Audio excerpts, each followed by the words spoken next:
Чет элдик жарандардын каттоосу бул Россияга келген ар бир чет элдик жаран үчүн милдеттүү. Убактылуу каттоо, перевод паспорт, медкнижка, трудовой договор, башка тилге которуу, СНИЛС, ННН, ДМС 1 жылдык жана да ОМС, ДМС документтерди мыйзам жолунда жасоого 100% кепилдик.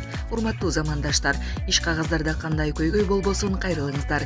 Кызматташуу үчүн +7 929 541 02 05 Эрлан менен байланышыңыз. Биз менен кызматташууну унутпаңыз.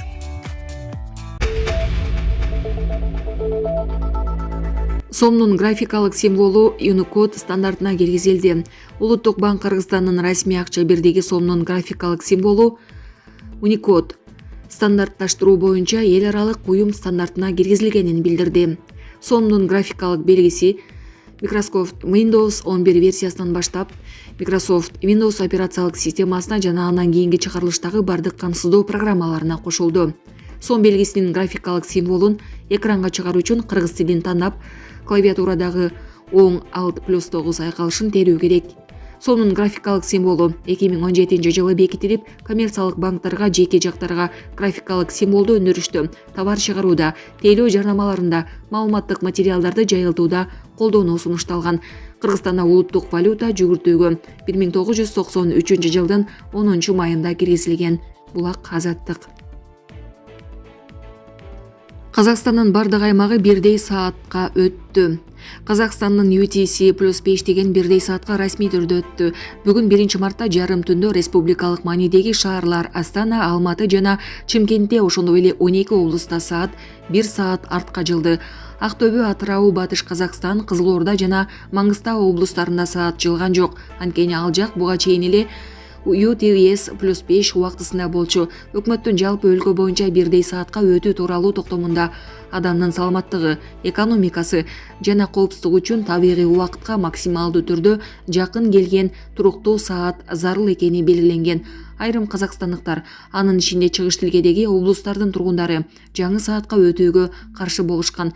Эксперттердин айтымында Казакстандын аймагы UTC+3, UTC+4, 5+6 деген 4 сааттык форматка ылайык келет. Совет убагынан бери уланып келген жайкы саатка өтүүдөн Казакстан 2005 жылы баш тарткан. Булак азаттык. Келиниңиз кырсыкка кабылды деп аялдалдап акчасын алган чектүү кармалды. Жалпысынан анын банк эсептерине 5 миллион 47 миң сом жөнөтүлгөн.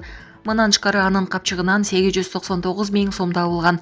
Бишкек шаарында телефон аркылуу алдамчылык кылууга шектелген адам кармалганын Свердлов райондук милициясы билдирди. Февраль айынын соңунда милицияга кайрылган аял анын шаардык телефонуна белгисиз адам чалып, келини жол кырсыгына кабылганын кабарлаганын билдирген. Телефон чалган киши кырсыктаган келиндин ишин оң жакка чечүү үчүн акча керектигин айтып, аялдын үйүнө келип 100 миң сом жана $500 алып кеткен. Жабырлануучу алдап кеткен адамга карата чара көрүүнү өтүнгөн. Милиция аялдын үйүнө келип, каражатты алып кеткен адамды тапкан. Анын таксист экендиги, ошол күнү буйрутма аркылуу курьерлик кызматты аткаргандыгы аныкталган. Таксисттин көрсөтмөсүнүн негизинде буйрутма берген адам кармалган. Милиция алдамчылыкка шектүү 32 жаштагы жаранды убактылуу кармоочу жайга киргизилгенин маалымдады. Анын уюлдук телефонун текшергенде 20 февралдан баштап кармалганга чейин 20га жакын такси кызматын пайдаланып, ар кандай эсептерге 40тан ашык акча которуулар ишке ашырылганы белгилүү болгон. Жалпысынан анын эсептерине 5 миллион 47 миң сом жөнөтүлгөн. Мындан тышкары анын капчыгынан 899 миң сом табылган. Учурда кармалган адамдын ушул сыяктуу башка кылмыштарды жасоого тиешеси бар жоктугу такталып жатканы кошумчалашты. Булак Спутник KG. Орусияда сот Навальныйдын фамилиясын экстремисттик символикаларга теңештирген чечим чыгарды. Орусиянын 4 аймагынын соту оппозиция лидери Алексей Навальныйдын атын экстремисттик символдорго теңеди. Бул тууралуу первый отдел укук коргоо долбоору билдирди. Укук коргоочулар административдик мыйзам бузуулар жөнүндөгү 3 токтомго шилтеме кылып жатышат.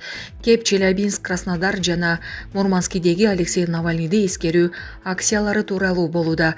Соттор акцияга чыккандардын плакаттарында Алексей Навальныйдын аты жазылган үчүн административдик чара көрүү чечимин чыгарган. Соттор өздөрүнүн токтомдорунда Навальный негиздеген коррупцияга каршы күрөш фонду экстремисттик уюмдардын тизмесине киргенин жана Навальныйдын ысымы ал жерде кайра-кайра айтылганына шилтеме жасаган. Первый отдел биримдиги билдиргендей, мыйзам бузуулардын жагдайларын баяндоо маалымат жеткирүүчү Данил Михеевдин экспертизасы колдонулган. Соттор анын корутунуларын тыюу салынган символдорду көрсөтүү иштеринде бир нече жолу колдонгон. Долбоордун адвокаттары соттор жаңылышып жатканын белгилешип, Навальныйдын фамилиясын эч кандай соттун чечими менен тыюу салынган эмес жана тыюу салынышы мүмкүн эмес экенин айтышкан. Юристтер фамилия үчүн жазалоо практикасы көнүмүш адатка айланып кетиши мүмкүн экенине кооптонуп турат. 2021-жылы Орусиянын бийлиги оппозициялык саясатчы Алексей Навальный негиздеген коррупцияга каршы күрөшүү фондун экстремисттик уюм деп тапкан. Эми тыюу салынган символдорду көрсөткөн үчүн административдик чара көрүлө баштады. 2021 жылдын сентябрында Красноярскиде Навальныйдын жергиликтүү штабынын мурдагы активисти Наталья Петримова инстаграмдагы билдирүүлөрүндө эн тамгасын жана кызыл элеп белгилерин колдонгон үчүн экстремисттик символдорду тараткан деп айыпталган. Ошол эле жылдын ноябрь айына сот Петримованы актаган.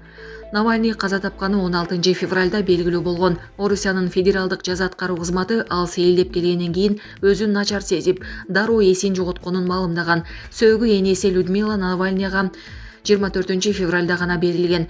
47 жаштагы Навальный камакта 2021 жылдын январь айынан бери отурган. Былтыр августта ал экстремисттик ишмердүүлүк менен алектенген уюмду негиздөө жана каржылоо деген кине менен 19 жылга эркинен ажыратылган.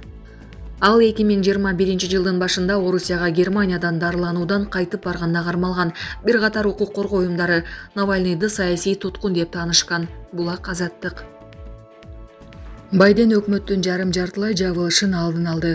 АКШ президенти Джо Байден мамлекеттик мекемелердин жарым жартылай жабылышына жол бербөө үчүн чыгымдарга байланыштуу кыска мөөнөттүү чаралар жөнүндө мыйзамга кол койду. Бул тууралуу Ак үй 1-мартта кабарлады. Мыйзам долбоорун бир күн мурда АКШнын демократтар басымдуу сенаты жактырган. Андан мурдараак республикачылар көзөмөлдөгөн. Өкүлдөр палатасы колдогон. Reuters агенттиги билдиргендей, бул каржылоону токтотуунун аякташына 36 саатка жетпеген убакыт калганда болгон. Шатдаун каржы жылы аяктагандан кийин Конгресс жаңы жылдын бюджетин беките элек кырдаал. Мындан улам мамлекеттик кызматкерлердин олуттуу бөлүгү ишин токтотууга аргасыз. Булак Назар Ньюс KG.